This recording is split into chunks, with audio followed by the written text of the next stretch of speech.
Hi, I'm Alexandra, a psychic spiritual counselor, and welcome to Alexandra's Psychic Eye. Our creativity comes from a deep connection with our soul. When we find ourselves blocked and unproductive, it is because our egos have interrupted that free flow by producing fear and creating a roadblock. Reconnecting to our spirit will help us align once again with the creative forces, allowing our souls to once again speak through us in whatever art form we choose, allowing our most profound thoughts to become realized in the material world. Don't go away. We'll be right back.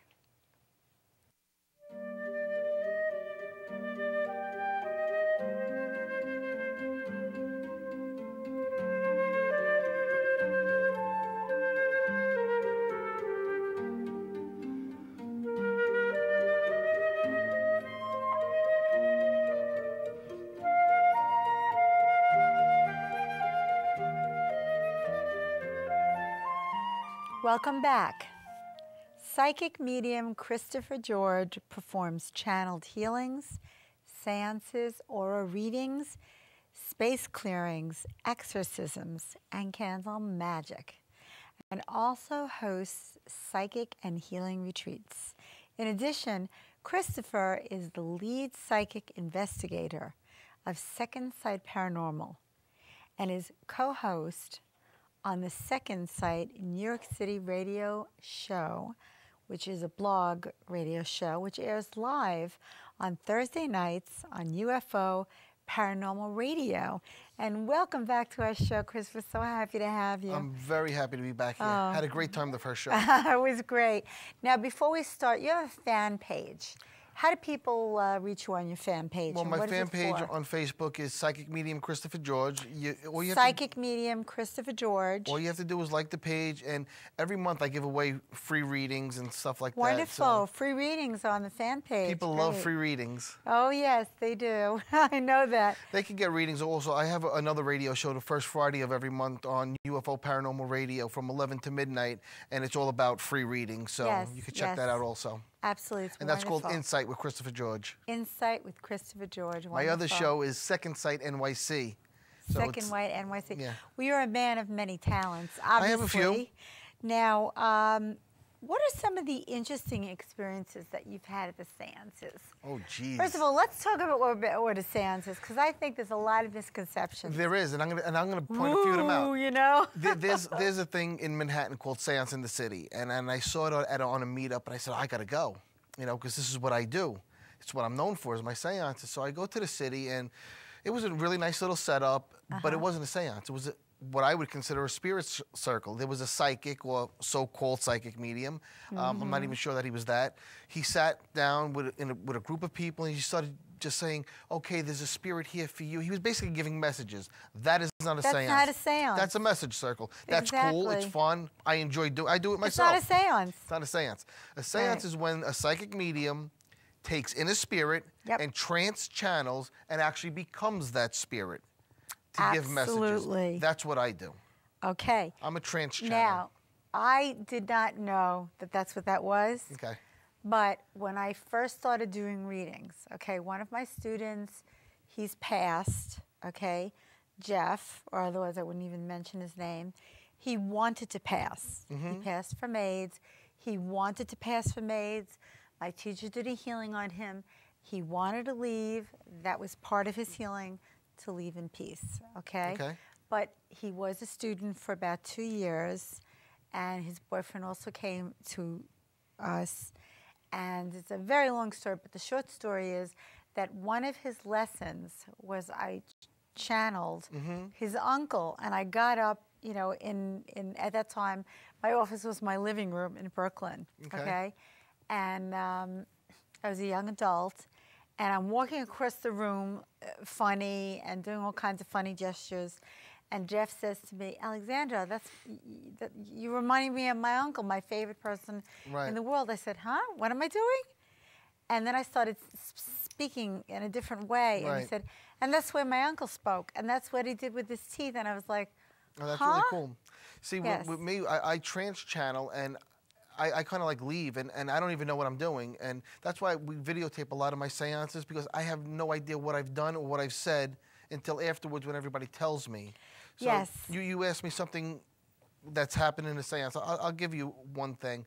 I mean, there's so many. I don't even know where to start. But Pick something very dramatic, very outstanding, Okay. something that'll, okay, as your dad would say, wow, I'm... Okay, that's exactly what my dad would say. That's right. I was doing a seance one night, and I channeled a spirit, and I'll never forget his name. His name was Jose Alicia Sotomayor. I mean, where do you get that? Jose Alicia Sotomayor. Sotomayor. How do you get a name like that? Okay, so this spirit comes through me, and he says, "Where am I?" And all the people at my seance say, So familiar. right, and he had no idea where he was. He didn't know he was passed. And why am I channeling this guy? I have no idea, you know? So they're like, you passed. He goes, what do you mean I passed? I'm driving a truck right now in Lubbock, Texas. And they were like, no, you've passed. And he says, can't be. He goes, I don't even believe in this stuff. He said, and then at the table, they said, well, you should start believing because Chris is actually channeling you right now. And he says, this isn't me. And they're like, right, Chris is channeling you. Make a long story short, right after the seance was over, they all go on the computer and start Googling this person who I said that I was or whatever. Couldn't find anything. The next morning, they Google Lubbock, Texas. In the morning, it showed up in the morning newspaper that truck driver Jose Alicia Sotomayor from Lubbock, Texas, was in a fatal truck accident in Lubbock, Texas. Oh, my God. And I channeled him. He got into the accident, and I channeled him that moment. Wow. Why, I don't know, but... No, why? Because he needed to know where he was. Right. And you helped him go home in peace? I helped him by channeling him. Right. But I have to give credit to the people that were at the seance because they're the ones who explained to him what was going on, explained to him that, you know, now you see that there really is something on the other side. And I guess he's a believer now on the other side. I always tell this story, but for those who haven't heard it, briefly, when I was married, I was at a gas station on a Sunday. My husband was at the time, he was filling up the car with gasoline. And I started hysterical crying. And oh my God, I can't believe, you know, it was like something was happening to me. And he came into the car, what's the matter? I was hysterical. Then I thought, I bolted out of the car, was banging on the garage, you know, in the gas station. It was closed. You know, the service part was closed on Sunday. And I was screaming, help him, he needs help. Got to get the man out of there. Get him out of there. So they didn't have cell phones at that time quite. You know, it was around, but, you know, wasn't freely used. So I made a phone call. There was a phone booth right there. I called my teacher. Of course, he was always there when I needed him. And I said, what is going on with me? And I told him about this guy that was crying and was shot, and he was there, and he needed me. And my teacher said, well, he is speaking to you because you hear him. Now, he needs you to help him. Now, you go and you do what you do best. And I said, what is that? He said, just go and help him. I said, well, what am I supposed to say? And he starts talking, you know, heavy duty about Christ. And it's not a Catholic thing. It's not a Christian thing. It's a spiritual thing. Right. The Christos, you know, the love, unconditional love. And he said, just say to him, in the name of Christ, you know, this is what happens to you. Your family's okay. You've chosen to pass with a gunshot wound. Go home to God. They're waiting for you. Okay? Well, my husband's trying to calm me down. We go to the manager. I'm telling him, you know, the man, he's in there. He needs me. He says, what man? And I said, this, ba-ba-ba-ba-bee-boo-boo-boo. And he says, oh, that, and he mentioned the name of the guy, Sam. He was Pakistani. And I said, oh, I know him. I mean, I knew him. And he said, well, he was shot last night in the head on the spot that I was banging on. Wow. That's intense.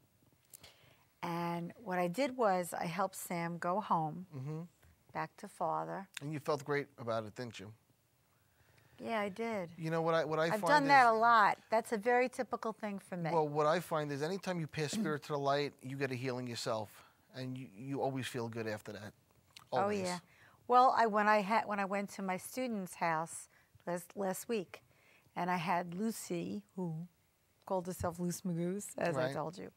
She went back home, and it was just beautiful. Yeah, you that's know. great. That's really nice. The hardest thing, but it was the thing that really made me absolutely sure that we are spirit and body, was my daddy. When he passed away in a rehab, I came into the room. He was already lying there many hours. He's in the room now. Okay. Dad, can I tell this story, please? Do you mind? He doesn't care. You don't care. Nah. But certain things he does care. Right. You know. He's always around me. He's in my house constantly, moving towels around, breaking glasses in my hand when I won't listen to him and he wants me to. He cut my hand last week. Well, we all know that spirit will get their point across by any means necessary. He broke a crystal Mikasa glass in my hand. The glass went into my hand, blood all over the place, and he said, "Now, young lady, when I want to talk to you, and I move the towels around, and you know what that means, you're going to listen to me, because we have something to talk about." I said, Right. never again, Dad. I could still feel the pain, you know, it took 2 weeks for the cut to heal. Spirit will always get their message across. Yes. Always. But, when he was lying there on the bed, I never saw anybody that was like that in Right. that condition. My family was at the door, and I was leaning over my dad. And I was like touching him because I just couldn't believe that he was gone. Mm-hmm. And he wasn't gone. Right. All of a sudden, I'm leaning over, and I see his face pop out, like of the middle of his body, and I see those big brown eyes and his hair, dark hair, and he's like, "Hi." He And he was in spirit. "Yeah," and he said, "Sweetie, where am I?" And I said, "Oh no, my whole life I never thought I'd have to tell my father this. That's crazy. This is unfair to me. Why do I have to do this?" Well, because you're the gifted one, that's why. Oh, the gifted one. So, You know, I just want to say, you know, I have a story similar to that about the spirit coming out of the body. Years ago, I was walking in Manhattan, and I think it was like 29th Street and 6th Avenue, and I see a whole crowd of people, and when I get there, I see this man. He was a religious Jewish man on his back with blood gurgling out of his mouth. And I said, "Oh my God, this guy's dying. You know, he's having some kind of seizure, and, you know, people are screaming." All of a sudden, I see him come out of his body, on his knees, look up at me, and he told me his spirit, now he was still alive, okay? But I guess because he was on the verge of death, his spirit, like, released itself from him, yeah. looked at me and said, "Please save my life. Pull me over and put me on my side." Oh my God. So I said, "Oh my God." I said, "Oh my God." So I run down there, I grab him by his belt, because that's the only spot that wasn't Yeah, bloody. I felt his.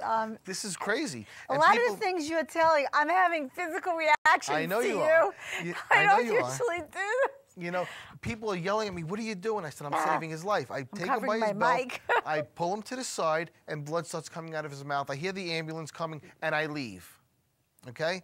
About maybe 5 or 6 weeks later, I'm having like a physical reaction this to this. story's going to get better. About 6 weeks later, I'm walking in the same spot. All of a sudden, this man stands in front of me. I go to my left, he gets in front of me. I go to my right, he goes in front of me. Now, I'm not the type of person you really want to just really antagonize. And I said, "What are you doing?" He goes, "I feel like I know you." And when he said that, my whole body just kind of went numb. I went, "Oh my God." I said, "You know what?" I said, "You kind of do." Isn't that what I said to you when I met you in the? Yeah, but now he's alive. This man, he's not spirit. Yes, right. He says to me, "I feel like I know you." I said, "You're not going to believe this." And he said to me, "I'm a man of many beliefs. Please tell me how I know you." I said, "Well, 6 weeks ago, you were basically right in this area." I said, He was the man. He was the man. I said, "And you came out of your body and asked me to turn you over." He said to me, "You were the angel that saved me." What he was told was by the ambulance people is if the person didn't turn him over and let the blood come out of his mouth, he would have drowned in his own blood. Oh, is that why He was drowning in his blood. I felt That's like I right. was vomiting. So And he said to me, he goes, "You're the angel that saved me." You're And he so shook my blessed, hand. And he said, Chris. "By the way, my name is Abe."